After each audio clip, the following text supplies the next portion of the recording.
Oimore Nyakwara Mugiajuang kamora mora maintiere otieno makawuono ageno no odiochieng' mare obedo maber machiegni eneno weche manyien mag Oimore e Ramogi TV otieno makawuono chieng' tich ang'wen tarik 5 dwe mar 2024 mano higa mar 2024 machiegni bed kodwa nyaka giko kendo magi e thund weche ma wamiyo pek. Kenya modak ka dhowath nam chumbi onyis mondo beda kicha ne auka yamo mapek motis ni Cyclone Idaya manyalo monjo gwengego sasaya kowuok e piny Tanzania. Kwan joma osewito ngimagi kaluwore kod koth mapek ochopo ji 219 ka nyithindo moko 2 owito ngimagi e kinde mane darogi e kar dak ma Mukuru. To kagike rangach tayudo ka bodyguard mar Mark Nyamita emochung' e mbele institution matelo ne ni mtok governor ok nyal kadho kanyo. Odonjo korie kuma maiti nitie gi hooligans within no minutes wapoka gichako gobunde. Ji 2 yudo hinyruok tok koko muoch e kind kweth siasa masiro governor Ochilo Ayako kod machielo masiro Mark Nyamita.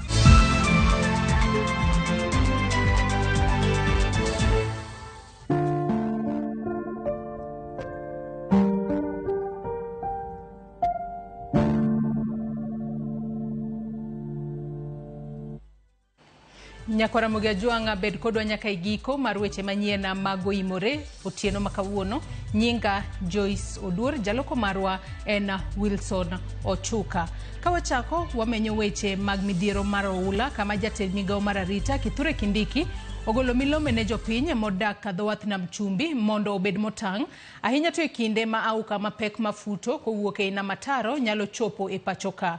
E milome makamano josayans mosebedo kanono ndach auka yamo mapekno mafuto kowuok e nam ataro kata Cyclone Idaya koro wacho ni osechopo e ng'iende kendo yamo makamano nyalo chopo ka dhowath nam chumbi kod e piny libamba ma Tanzania sa asaya. Aukano mar Cyclone Idaya nyalo biro gi yamo mapek kod apaka madongo manyalo rocho chenro mapile ka pile e nam ataro kod jogo modak machiegni gi nama. Sirikal ochiwo siem ne jogo malupo, goyabal kod timo chenro moko e dhowedhe ma counties ma Kwale, Mombasa, Kilifi kod Lamu mondo bed motang' nikech ngimagi nyalo bedo kama ng'aw. Komitino ma ochung' ne arita e county ma Kwale, Mombasa, Kilifi kod Lamu kotudore kod Kenya Coast Guard Services onyis mondo chiw notice mar kumo chenro mag lupo, goyabal, wuodhe e nam ataro kendo odar jogo modak machiegni kod dhowedhe kochakore odiochieng' makawuono sa 11 mano tarik 4 dwe mar 5 higani nyaka wuok tich sa 6 otieno mar tarik 6 dwe mar 5 kama igeno ni auka mapek mafuto kowuok e nam ataro kata Cyclone Idaya biro bedo koserumo.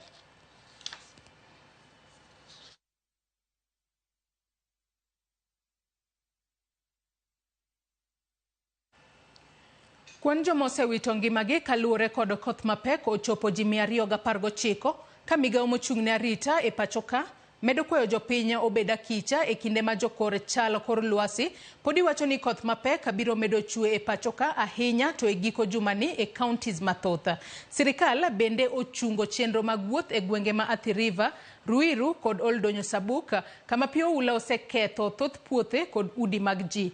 Jopiny okwa mondo bed motang' e kinde ma gitiyo kod apeyni moko e pachoka e kindegi ma koth chue.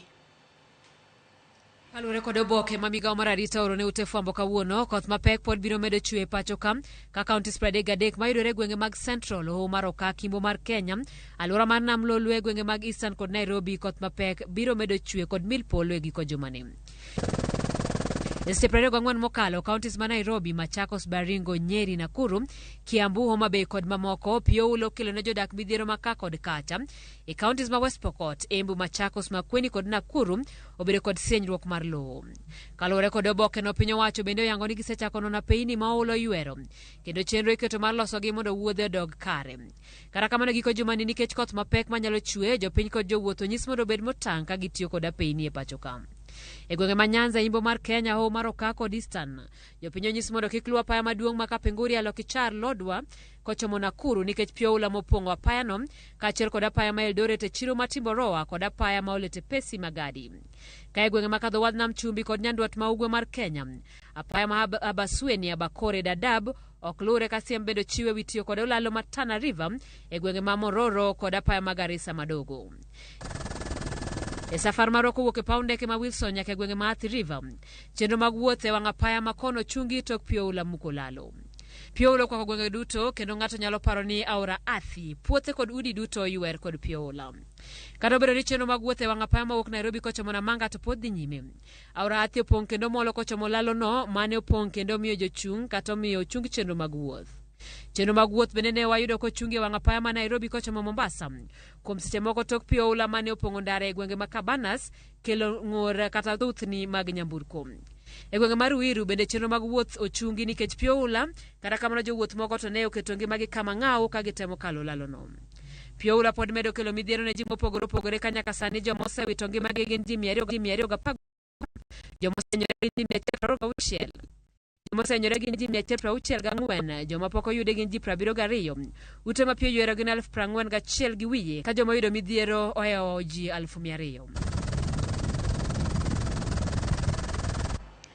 Kawadhi mbele weche ma pod otudore kod midhiero mar pio ula eni ji ariyo wachore ni owito ngimagi e kar dak ma Mukuru kwa Ruben e kinde chenro mar muko ute jopiny modak machiegni kod aoche e buore Nairobi ma onyono odiochienge mar ariyo. Ji ariyogo oting'o nyathi ma jahigni 10 kod rawera ma jahigni 24. Kata kamano, jalup jachiw wach e lo sirikal Mwanaisha Chizuda to kwedo wach makamano ka olero ni ji ariyogo ne otho e kinde mane jopiny ema ne muko utegi giwegi. Chris Owino nigi ler.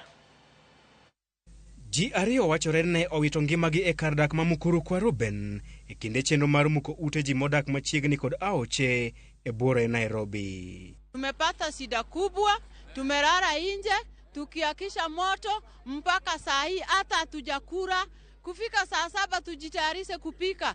Nimetoroka na sufuria na githeri nimeweka chini, nilikuwa napika nje. Nimekibia. Hata saa hii tuko na njaa, tuko na baridi, kila pahali hata watoto, blanketi ni maji, mattress ni maji, nyumba yote ni maji. Tuko na shida, serikali tunaomba utusaidie, tuko na shida kubwa sana. Wachore ni e kinde chenro mar muko udi makamago, nyathi achiel ma jahigni 10 ne owito ngimane e kinde ma ji ariyo mamoko to dhi nyime kod yudo thieth. E masira machielo, rawera moro ma jahigni 24 ne ngimane ong'adore machuok e kinde mane odhi reso mwandu mag nera mare e kinde chenro mar muko udi makamago. Mimi naraumu serikali juu wakianza kupomoa manyumba lazima watupe notice. Ndio watu tujipange, hata ile vitu yenye umenunua atirisi uokoe, kwa sababu huwezi toroka uache hiyo vitu kama huyu kijana amekufa juu ya kuokoa hiyo vitu. Kwa hivyo ni huzuni kupoteza mdogo wa miaka 24 juu ya kuokoa mahali yake yenye ametafuta. Sasa kwa hivyo serikali inafaa ikompensate hiyo kijana, atirisi sisi familia hatuna uwezo. Ile riziki alikuwa anapata kidogo, sasa zingine anasaidia hata familia, sasa hatuna uwezo. Kata kamano, serikal kokalo kuom jalup jaloso e lo sirikal Mwanaisha Chizuga okwedo wach makamano ka olero ni ji ariyogo ne owito ngimagi e kinde mane gimuko utegi gin giwegi. Ukweli ni kwamba wananchi wenyewe walikuwa wanabomoa makao yao kutokana na hatua ambayo serikali imesema waweze kuhama. Na katika harakati za kuvunja nyumba zao wenyewe kuokoa mali zao ndio ajali ikatokea. Sio ati ilikuwa ni tractor ya serikali inavunja nyumba. Ni ajali imetokea, mama akihamisha vitu vyake, chombo ikamwangukia nani? Mtoto. Mwingine alikuwa anavunja nyumba, ikafanya nini? Ikamwangukia. Lakini tuweni waangalifu and also urge the leadership ya area tuendelee kusensitize Kenyans. Chizuga oji wa jopiny modak machiegni kod aoche mondo kik ket ngimagi kama ng'aw kuom tamore wuok e kuonde makamago. Kwa hivyo sisi kama serikali tunatoa wito tu kwa wenyeji wa Kenya kwa jumla popote walipo ambao wapo katika maeneo ambayo yanaathiriwa na mafuriko, hasa wakati huu baada ya alert tofauti kutolewa, kwamba licha ya kwamba wako mstari wa mbele na tunawashukuru kwa kuchukua hatua kwamba wameanza kubomoa nyumba zao wao wenyewe na kuhama polepole, tunawasihi wawe waangalifu zaidi. Tahadhari kabla ya hatari. hata kama ni kuvunja nyumba, kuna mpangilio fulani lazima tufuate. Mabiro bang' jatend piny William Ruto golo chik ne migawo mar arita mondo odar ji duto modak machiegni kod aoche e buore Nairobi. Magi timore kinde ma migawo mar arita kokalo e ote mane ochwal ne ute fwambo yango ni piny owacho osegero kuonde dak ma kojolo 138 ne joma pi odaro e kuonde dak margi e counties 18 ma pacho kae. Kaluwore gi migawo mar arita, kuonde dak ma kamago dhi bedo mieche ji 62,000 ma pi osedaro e kuonde dak maggi. Chris Owino, Ramogi TV. Odiochieng' achiel tok sirikal choro nyime tarik mar yawo sikunde, ne walimo moko kuom sikunde mar rango chal margi. Thoth sikunde mayudore gwenge ma pi oula omonjo podi pi opong'o, ka kata mana yore machopo e sikundego bende pi onimo.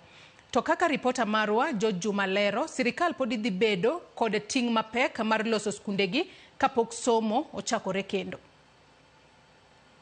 Lendo mar choro nyimiepo mag sikunde pacho kae kaluwore kod pi oula ma pod opong', kaka ne olandi kod jatend piny Kenya William Ruto, okelo yweyo e chuny jonyuol mathoth mande nitie kod kibaji. Lendo ni obire kinde mabende kuonde somo e skunde malo ganari e pacho kae koro pi oketho. Sana Nairobi rach sana.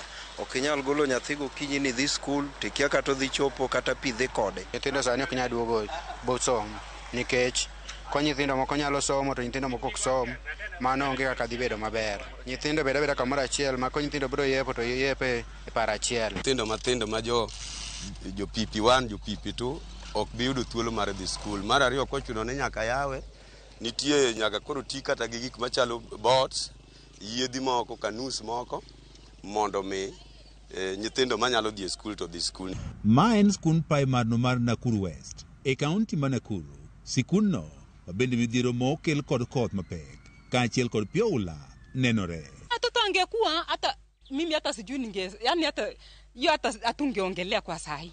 Maji tu kama ingeenda, na unajua nimekuambia hiyo nini gate tumetengeneza njia. Mara nyingi maji ilikuwa inaingia baadhi kwa madrasa. Mpaka hata walimu wageni wakiingianga shule yetu, walimu wanafikanga wanauliza hapa ni wapi. Naona madhara ya mvua. Vile nimekuja hapa nimepata darasa zimejaa maji. Hiyo mvua ilinyesha jana, imebomoa ukuta. E kinde nondo marwa ne wayango ni kata mana yore machopo e sikunde mathoth pod pi opong'o e gwenge mopogore opogore. Barabara ni mbaya, njia ya kwenda shule ni mbaya. Kama saa hii nilipita kutoka Kisiwani kuja Nyandiwa, nimetoka Nyandiwa saa 1 mpaka saa hii sijafika Miuru, na mtoto je ataenda namna gani? Jopuonje ma odak e chula ma Migingo to somo gwengo mag Mohoro bende nyaka sani pok oyudo kata yot mar chore machiegni kod sikunde nikech medruok mar pie nam Lolwe kaachiel kod yamo mabende ger. Na saa hii wanafaa warudi shuleni, na jinsi ya kutoka Migingo kuja nchi kavu ni ngumu. Kwa hiyo sasa ni vigumu sana watakavyotoka. Tuko na watoto wanasoma Nyandiwa, tuko na watoto wanasoma Miuru, hao wote wamekwama. Hakuna usafiri wowote. E kaunti ma Migori, sikunde maidore e alwora mar nam Lolwe kod Opio Bembo kendo okyo kata matin. Sikund primar no mar Angugo e location mar Central Kadem e subkono Manyatike e kaunti ma Migori en achiel kuom sikunde ma nyaka sani pi olworo kendo keto diere. Angugo kae nitiere kaka chicken mitede no nyicho ogore piny mo jonge gi mabati. Mwaka cham moko nitie iye kanyo mathin, wakana kane ute wa kuonde mapio oweyo matin go. Koro wakwayo mana ni kuyie to une kaka unyalo konyowa mondo wayud kaka nyithindo biro bet e yo maber. Sani koro kaka sani nyithindo matindo wang'ayo madhi e skul ni onge kaka ginyalo dhi nikech en yoro pi magik mana ka. Samoro en sab odino pi magada nyathi ok igomb golo ni odhi e skul. Kaka ma e yo madhi e skul to pod pi opong'e kaka en ni. Onge nyithindo mathindo ok dhi e skul, mana samoro from class 6 kadhi mbele manyalo dhi skul. Pi medore odiochieng' kodiochieng'. Moko kuom jonyuol e kaunti ma Migori dwaro mondo kata kapone pi koro dhi dok piny kendo sikunde oyaw, piny owacho koro bi kod chenro mar chiwo chiemo ne jopuonjego e skunde ma pi oula osebiro ka pong'o. Chenro mag chiemo to onego bed e skul eka nyithindo nyalo yudo kaka konyore. Nikech ka onge chiemo e skul to nyithindo ok nyal wuok madhi e lunch program mar kelo feedings mondo kopo ni nyithindo ok nyal dhi duogo to ginyalo chiemo e skul mondo me giyud yo mayot koro gibiro once to ang gidok mana godhiambo. Pi oula ma othiro chenrogo mag somo e skunde mathoth e pacho kae bende oweyo ka jopuonj mathoth pod odak kod jonyuolgi e kuonde jot ka moko bende kata gigegi mag somo be nyaka sani koro pi odhigo. George Juma, Ramogi TV. Ng'anyo mar lakteche pod idhi nyime tok winjruok tamre kendo e kind sirikal kod riwruok mar lakteche KMPDU. E romo manobagi kod komiti motisi ni the whole of the nation approach manotimore nyaka chuny otieno, ywaruok maka kod kacha nomono jokanyo chopo e winjruoka. KMPDU pod onyono kar tiende ni ng'anyo no pod idhi nyime ka giseyo sirikal kuom rema keto kokgi e samo winjo gichope kare winjruok magibedo godo kod lakteche. Simfros Okinda leronwa mathoth. Ng'anyo mar lakteche ochopo odiechienge mar 52 kawuono kaneno ni en ng'anyo ma pod biro kawo ndalo buora. Jokanyo mar riwruog lakteche mar KMPDU onyono kar tiendgi ni ok gibidokie tich ngang' ka giseyo sirikal kuom remo keto samo winjore chopo winjruoge ma gisebedo godo. Romo manobagi otieno manyoro gi geno mar tieko ng'anyo ne orem bedo kod winjruok makare. We already have a document that was negotiated until the wee hours of the morning. It was initiated by both lawyers. It dealt with all the issues on our side as COG. On the matters of national government, they were also addressed. We negotiated on 8 issues, and today we've not differed in most of them, except for things that they call timelines, which they say do not have any monetary consequences. However, we are at a loss why we will not have signing today, but instead postpone to Monday. So we said, fine, if you can discuss this issue of interns, you always said you gave us 18 issues out of 19. Now, show us these things. When will they be implemented? They say it can't be discussed. So it was a matter of question. You either do it or do it. And if not, there's no meeting. Andi kamano bedo tok twak e kind sirikal kod lakteche nitiere kod achiedh nade ka sirikal wacho ni mane winjruok magisebedo godo kod lakteche. Kata kamano lakteche wacho ni mano mana winjruok mohiu mapod kogoe kogno. There are gains within this document. We don't deny that they have not gotten everything that they ask for. But even when you go before God, there are answers that he gives. He will tell you no to some he will say yes, and to others he will say wait. And therefore, whenever you go to a negotiating table, you can never take a hard stand. It must always be a give and take. Looking at the suffering that is with our people, when you have negotiated and you've had almost 99.9% of the issues in compliance, then I don't think 0.1% can make you still want the strike to stay on. We had initially said that we will not victimize the doctors who have been on strike. We still remain committed to the cause. However, it is not possible to stay like that forever. You can't tell us that doctors don't have medical insurance and therefore the government will provide medical insurance. We ask you when. Then you say they will provide. We don't say you'll promote doctors and we ask you when will you do it. You say we'll commence in one month. So we'll commence in 1 month after for 2 years or when. They can't give that direction. We ask you about employment of doctors. You say we will employ. You say how, when, what is the plan on it? You can't give that. So the whole essence they're giving is blank statements that you cannot implement. KMPDU wacho ni romono ne en gira chune ka sirikal odagi twak e weche moko e andikano kamoting'o thuolo monego winjruok go oketie tim kod kwan lakteche monego sirikal ondiki. E wi chulo gope mag lakteche, sirikal noketo chenro mar higni 5 kata kamano KMPDU wacho ni gidwaro mondo chul gopego e bwo thuolo mar higni 3 kaluwore ni gin gope mosebudho. The union has now introduced other issues, but we want to remain on the narrow path of compliance. So this evening, I'm going to sign on behalf of the Ministry of Health in compliance with the order, so that then whatever document we sign can be deposited in court as directed, that whatever is signed must be deposited by 9:30 a.m. on Monday. On Monday, as we are depositing our signed agreement, the county and the ministry, we are going to ask and request the judge to allow us to take any necessary measure and action to ensure that the lives and the welfare of our Kenyans is assured. As much as we are told them that these things need a timeline, they don't feel that part of it. And that's the problem you had before, because you have engagements with government and then they put blanket statements over issues which can never be implemented and can never be followed up.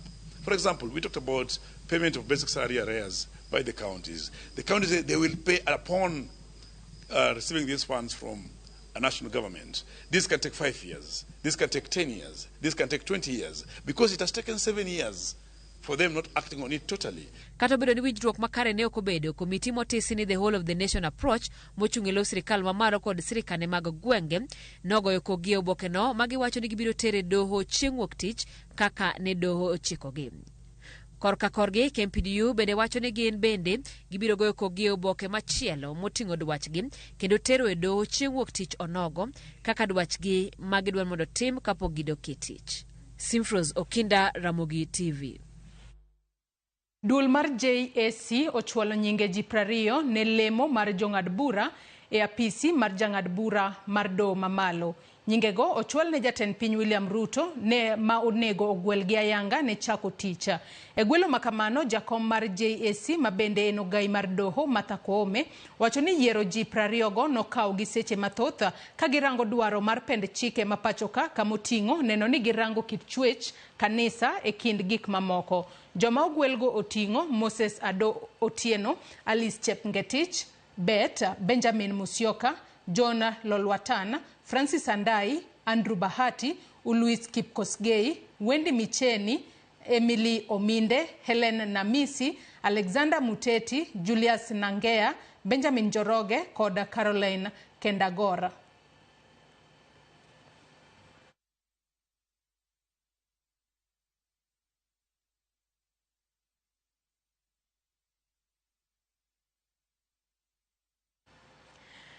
Jiario nyoro ne oyudo hinyruok bang' koko wuok e kin johera mag gavana ma Migori Ochilo Ayako kod jaod bura ma Uriri Mark Nyamita e kinde ik mar achiel kuom jotije piny owacho mar kaunti ma Migori e ward ma North Kanyamkago e sub kaunti ma Uriri. George Juma nigi ler mathoth kowuok Migori.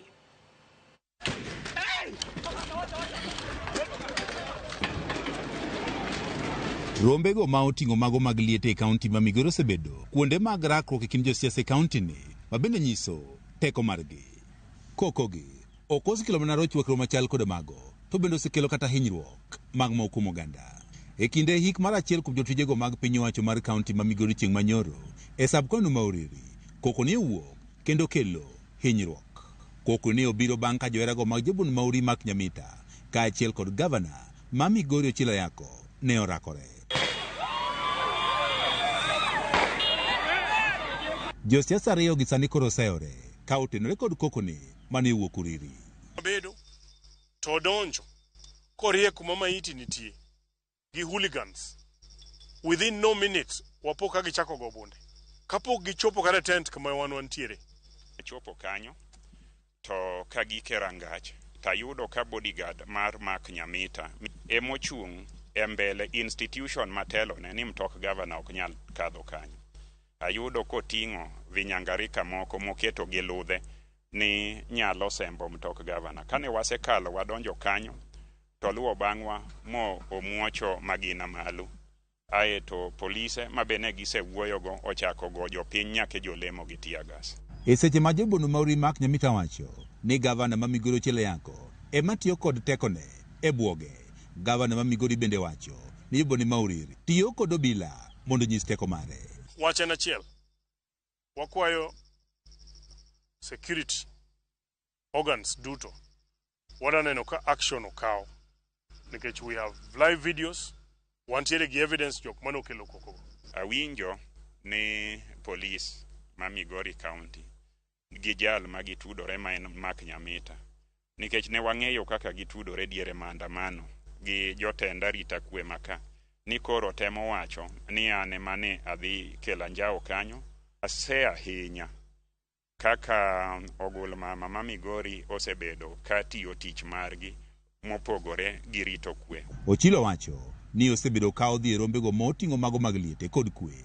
Kata kamano, josiasa mamoko ema osebedo ka koro temo rocho rombego mondo ne ni ene jakoko. En gima nochan kendo gima nolosi ni mondo gavana ma Migori County kik bi uriri. Achayo kendo akwedo kabisa paro machuok kamano. Migori ka wadwaro kwe, wadwaro dongruok, wadwaro maendeleo, ok wadwar koko gi fujo. E kinde twak mare kod jofwambo, Jobun Mauri Mark Nyamita wacho ni en osebedo mana ka oseo gavanani ni ok ti makare kaka ja Migori, kendo pod obiro medo dhi nyime e timo mano. Luoro no onge ng'ama biro yieni, onge gima wadwaro, kendo wabiro bedo gi chir mang'eny kabisa mar nyisi adieri, obed gotieno kata obed godiechieng'. Gima jo Migori dwaro en gima ne giyori mondo itim e ofis. Gavana ma Migori komachielo to koro wacho ni Nyamita kod siasa mamoko ema osebedo ka keyo miriambo ni ok oti ka gigo motimo to koro nenore. Ni ng'ato mawacho ni jatich, mawacho ni ka ok itiyo tidhi dala, ni emotero county government e court, ni mondo county government kik ndik ji, vijende to gi mine, ni ene motere e court ni mondo kik ndik ji. Ng'ama kama naseyo kabisa. Ender ni mondo wago siasa mar riwruok. Daher ni mondo waket PM ma ji te nyalo wuoyo. Ma ok e kinde mokwongo ma koko e kind josiasa koro nenore e kaunti ma Migori, ka jotelo mopogore opogore e kaunti ni ma oting'o jotend kanisa koro kwayo kwe e kind josiasa. George Juma, Ramogi TV, Migori. Nyakwara Mugia Juang yiena mar mondo mi akaw yoyo mokwongo e weche manyien mag Oimore otieno makawuono. Kapok adhi e yueyo, wasom moko kuom ote mochwalo no otieno makawuono. Peter Tosh wacho na neno maler ka an Lucky Sama Nairobi. Wacho ka ni skunde to kik yaw jowadu, jopuonjre orita rita nyaka koth dog chien. Chieng' loro ema gibi gichor maromre gi kaka Osong Yepo. Paul Yogo wacho na sedonjo live kan Kayole Matopeni. Vicky Victor wacho na neno Imore maler ka wuok Ndewa. Ma Vicky Victor ka wan kod mamana Evelyn Onyango, babana John Onyango koda ka nyithindwa. Romiz Junior bende wacho ni wakone uru jatend piny oyaw skunde, nyithindo ni kama racha. Andoni ka wuok Awendo Soni ka an kod mamana Lavenda Odhiambo. Mago paro mopogore opogore ma uchwalonwa otieno makawuono. Amodho pi matin, aduogo adhi mbele kod weche manyien mag Oimore. Kik idhi mabor.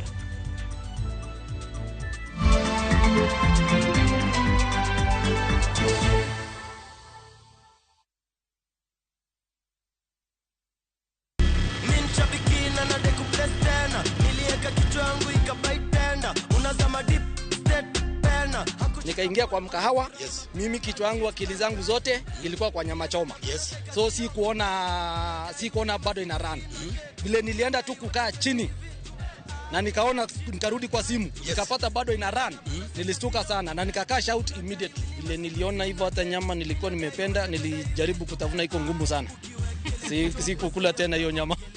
Mimi ni mkulima na niko na projects, so ni kuendeleza tu ukulima yangu na projects zangu. Ukichukulia ikuwe ni rahisi na ujue vile mtakaa na captain mcheze mzuri, utaielewa. Lakini with the time, the more unacheza, the more unapata experience na unajua jinsi ya kuicheza. Aviator Shabiki.com inakupa the biggest multiplier in Kenya. Shinda up to 50,000 times your stake. Yani ukiweka stake ya 100 bob, ndege ipeperuke, unashinda 5 million within seconds. Na ndege pia ikifly away, Shabiki.com inakupatia 5% refund ya stake yako kila siku. Usikubali kulose. Changamkia Aviator on Shabiki.com. Not for persons under the age of 18. Shabiki.com is authorized and regulated by BCLB license number 587. Experience the coastal bliss with View Travel's exclusive offer. Unwind and relax in an all-inclusive stay at Sun and Sand Beach Resort in Mombasa. Enjoy unlimited drinks and snacks as you embrace the tranquility of the sea, beautiful sunset views, and relaxed beach walks for only 21,000 Kenya shillings via SGR and 34,500 Kenya shillings for the flight option. Don't miss out on this exclusive offer, only available to View Travel clients. Call 0703-254-254 or visit viewtravel.com and book your dream escape now. View Travel. Dream. Explore. Discover. Hi there, I'm your new friend Panda from Paokwa. Come along for our adventure today as we take you through the Hummingbird Tales. Kim and I are going on a camping trip with our Scouts troop. But first, Tilly, AJ, Kim and Pendo will explore some inspiring African stories. we will learn together about Dr. Rachel Masake. Can I ask you what you are good at? Maybe you can draw or run the fastest in your class. The little ones of all ages will continue learning as they watch the best content on the go only on Viusasa. There is so much to explore.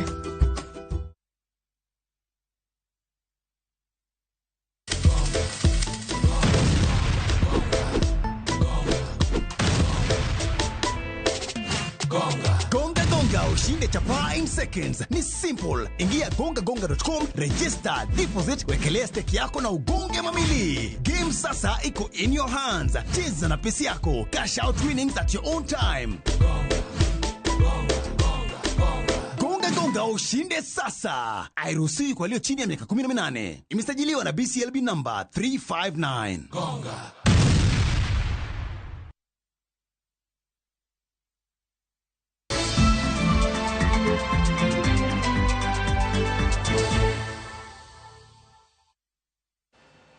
Machiegni kendo nyakwara Mugia Juang e weche manyien mago imore chiengeso ka chiengeso wajabedo kod chenro mar mine wacho. E chenro mar mine wacho otieno makawuono Jailieta nogoyo mbaka kod Skola Akinyi ma en jandik buk kama bende gitwak otudore kod duond nyithindo e tulo. Awinjane kaka mbaka makamano Jailieta nogoyo kod Skola Akinyi.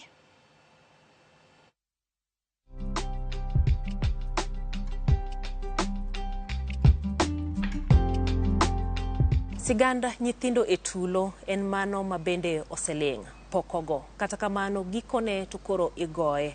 To mendi en kaluore koda tulo mabende notimore pachoka e higa 2007, 2008 mabende nyiswa ni kik wiwa wilgo gi gik manotimore e kindego. Sigana ni igoyo kokalo e buk mabende iluongo gi dhongere ni Hope, Skip and Jump. Kawuono e mine wacho antiere koda jandiko mar bugno mar Hope, Skip and Jump mabende miyowa duond nyithindo e tulo machiegni.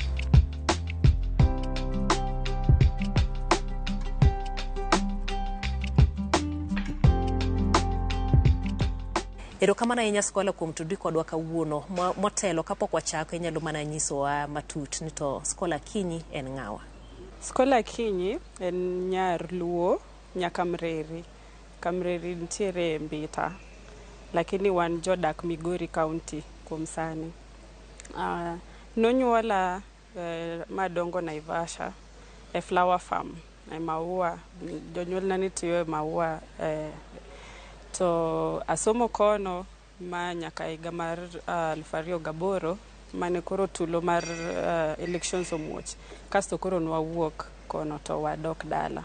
Koro nadok dala, adonje school miluongo ni Aonge Dhiang Primary School, kone matime KCPE, to kawuok kanyo to adhi St. Albert's Girls High School Ulanda. Atimo KCSE, kasto kawuok kono to adhi university mar mbalariany mar Kenyatta University kuma nasome arts literature. Hope, Skip and Jump en siganda nyithindo mabende okali tulo. Ng'ato bopenjore to ang'o momiyo wago sigana ni sani. Mendi en tulo manotimore higa 2008. Sigana ni wagoe higa 2024. Nang'o kawuono? Ang'o momiyo sani? Tulo mar 2008 notimore ka ne an nyathi matin. Koro ntiere gima jongere luongo ni trauma.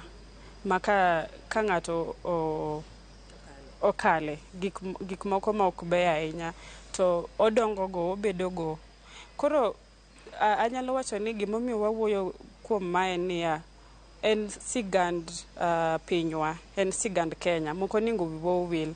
Kinyalo go kwan, tibro fwenyo ni nyithindo manonyuol ndalono gin joigni 16, 17 sani.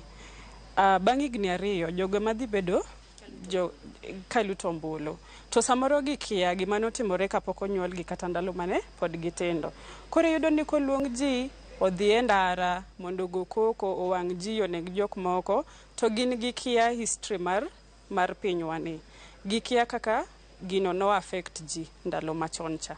Koro momiyo naneno ni onego wawachi, especially ka wamiyo nyithindo duol, nikech onge ng'ama penjo ga nyithindo ni ere kaka gini no hinyi, ere kaka ngimani nolokore bang' tulo ama during tulo.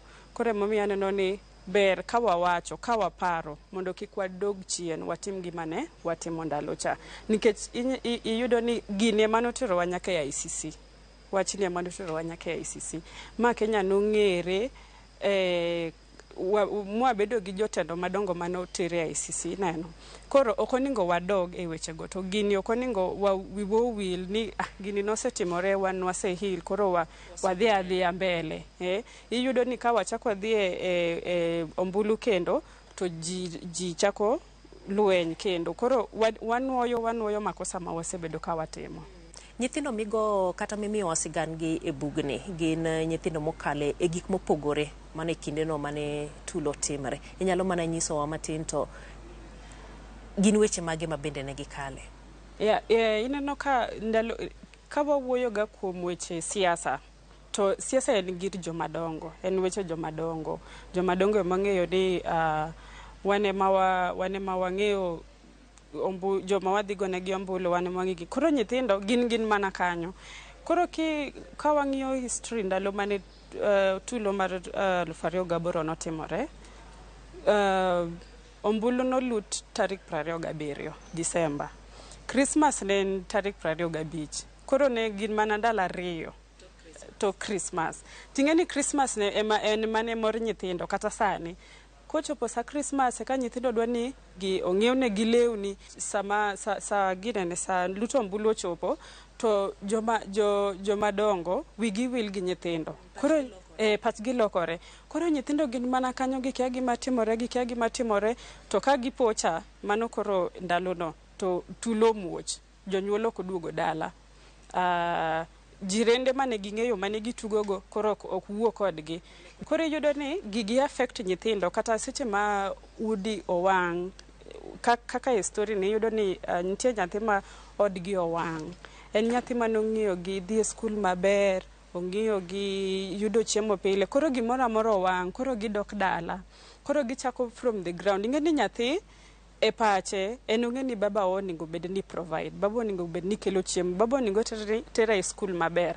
To suddenly gigi koro olokore, koro itere e skul moro moyudore kanyo nikech life must go on, but nyathi koro ok nyal elewa gimomiyo gik moko koro olokore.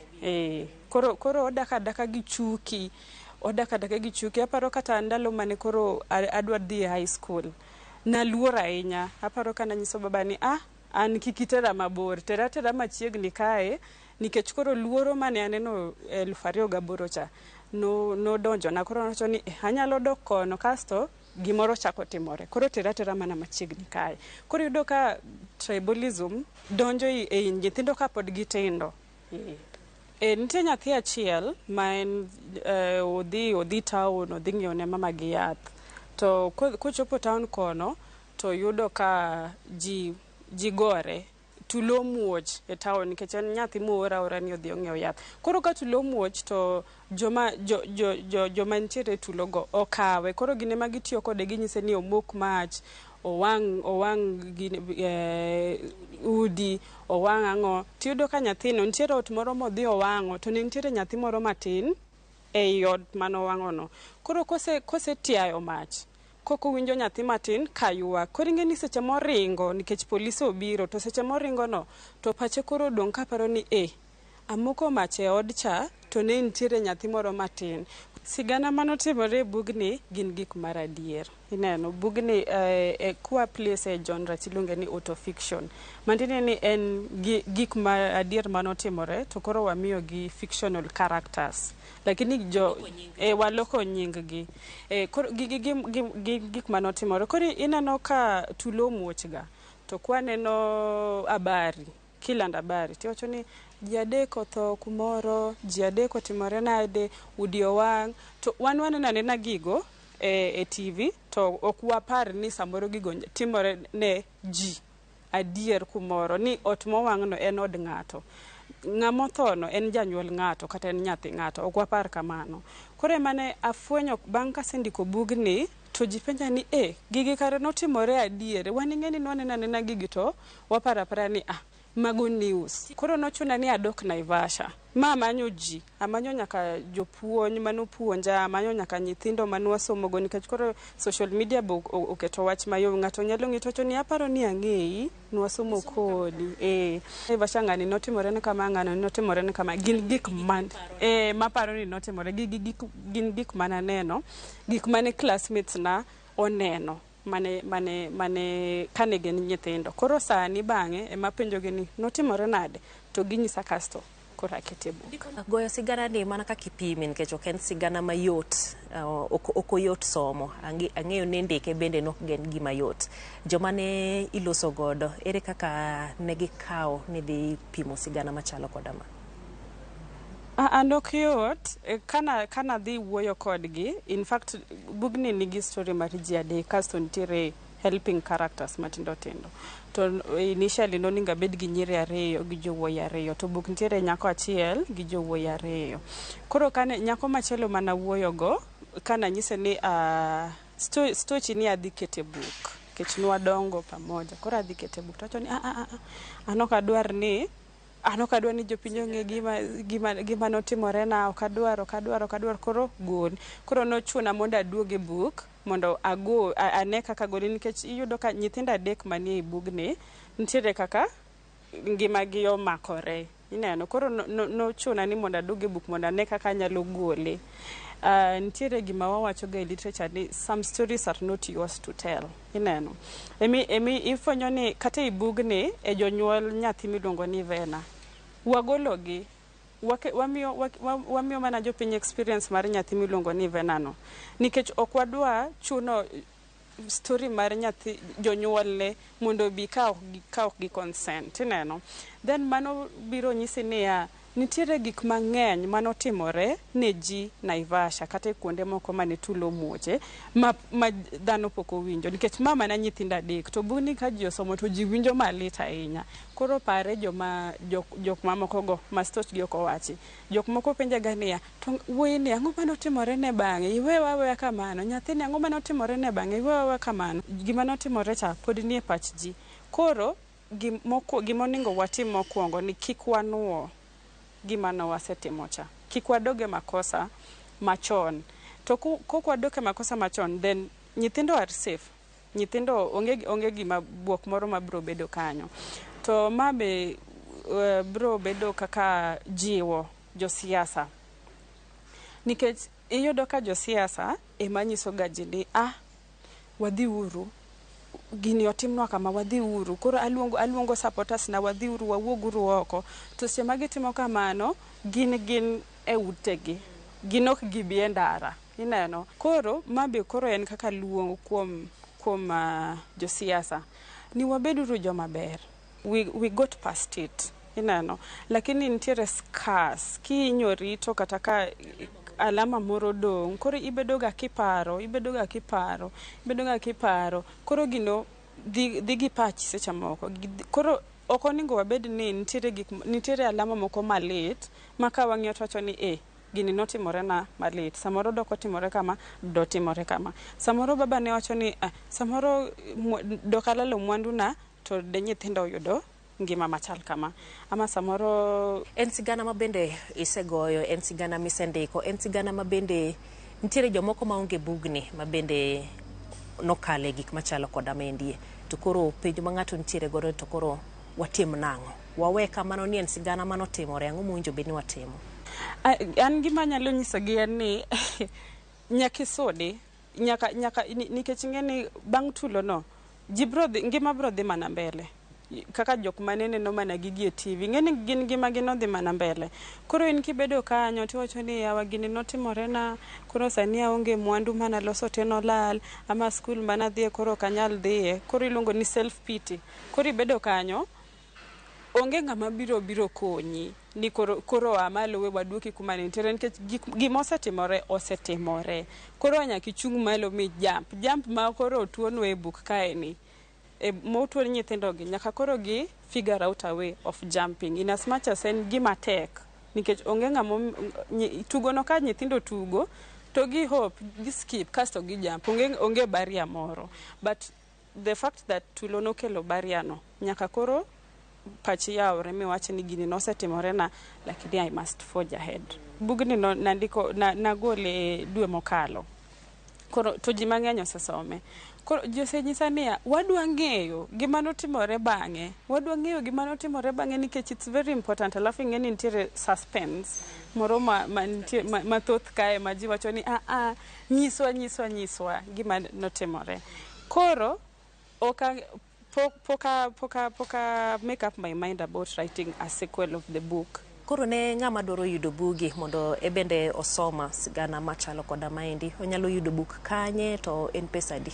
Koro buga ni oyudore kuom sani to oyudore Nairobi, lakini ji oseng'iewe nyaka joma ni Eldoret, joma ni Kisumu. Koro gima konyowa ni nitiere parcel kita e parcel to dhi, lakini wamanyo outlets mar kete e ginene distribution mar kete kuonde mopogore mondo ji oyude mapiyo nikech nitiere gimiluongo ni delivery fee. Ng'ato koseng'iewo buk kodwa chako kendo chulo delivery fee mar oro buk. Koro sani bugni oyudore Nuria Bookshop is in Nairobi, the Bazaar first floor.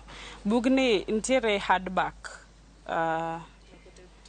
mang'e tek kamae en 1,500 mane beche, kasto nitiere the normal paperback en 1,200. Anyalo nyiso ji ni let us remember so that we don't wapar gima notimore mondo kik wanuo makosa mane watimo.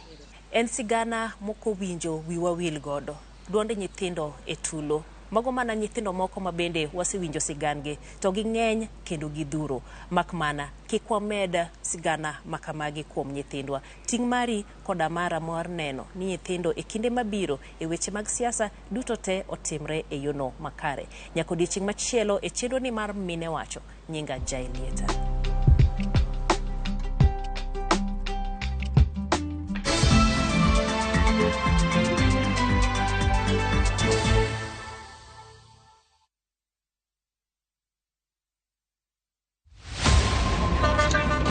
Tuanze kulipa kadi sasa, na kadi ni cashless. Umesema tunaweka pale? Yako ile namba. Mimi niko na cash. Nisaidie hiyo do na namba yako ya simu. Nakusote.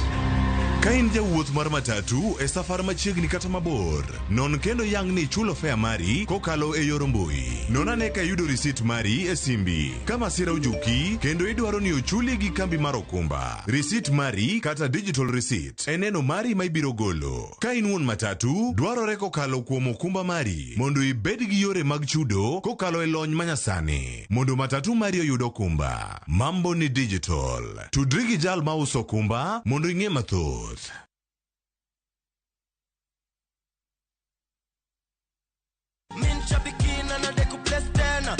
Mimi naitwa Anton Keremi Jacob. Nimetoka Ngong.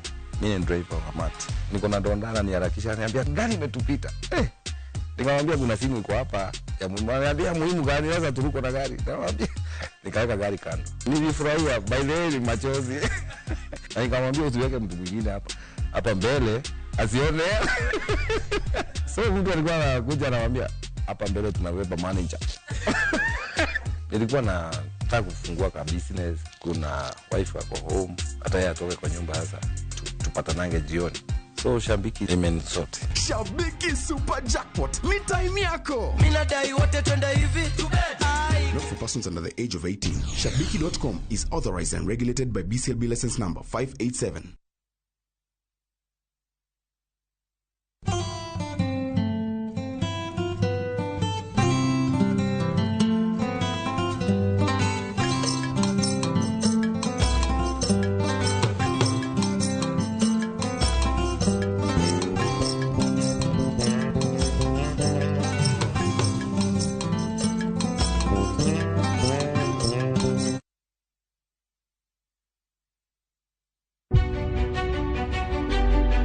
Chakre kinde mosekalo nyaka e chuny ngima ma pile ka pile. Tiprosa dawa iwacho neria marach kendi dwa hewe kendi riambo moingo dawi. Wuoth kodwa sama wanono sigendni mabeyo mag gwengewa. Ng'e ber kod rach, mor kod kuyo ma ng'ato nyalo yudo e wuodh ngima. Asai mama. Nasi kwiri ni okan mama ukiche kilunga gi nying noero. Mama nyisi. Riuri kodwa mondo wane sinema mabeyo ahinya ma uwinjore wawinj kendo wamorgo. Kendi ng'eno wono sipi mabeyo lakini nitie kuma kete mami. Winam Cinema.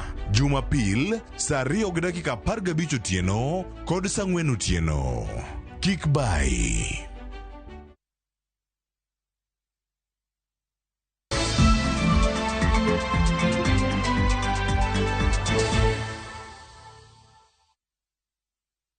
Nyakwarabuge juanga machiegni kendo mar mondo mi wadhi mbele kod weche manyiena magoimore.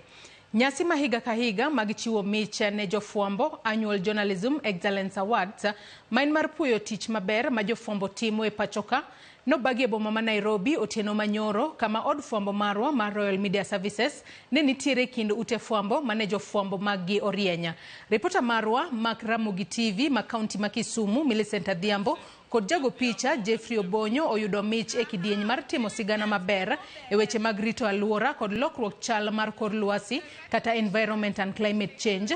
Kama Siwandie kod Alfred Cheruiyot mar Inoro TV bende oyudo mich e kinde nyasi makamano. E kinde nyasi no jofwambo jiw mondo med keto sinani e tijgi kata obedo ni gikale midhiero mathoth. An improvement in the quality of journalism. We saw entries done in Kimaragoli, and maybe it is the Maragoli rainmakers who have helped us to be here today. We saw entries done, of course, in Kikuyu, in Kitaita, and including Buruji. I know when you have an entry done in Buruji language, you stop the judging process for a while to look for a translator. But it worked, surprisingly. So we celebrate the finest of journalism, but not just for the night, but really they are the winners going throughout. Let us strive to create an environment where journalists can work fearlessly, free from censorship, interference, or intimidation. And let us recognize that a free and vibrant media is not just a pillar of democracy, but a fundamental human right. To all the journalists gathered here tonight, I extend my sincere congratulations. Your dedication to the pursuit of truth is an inspiration to many.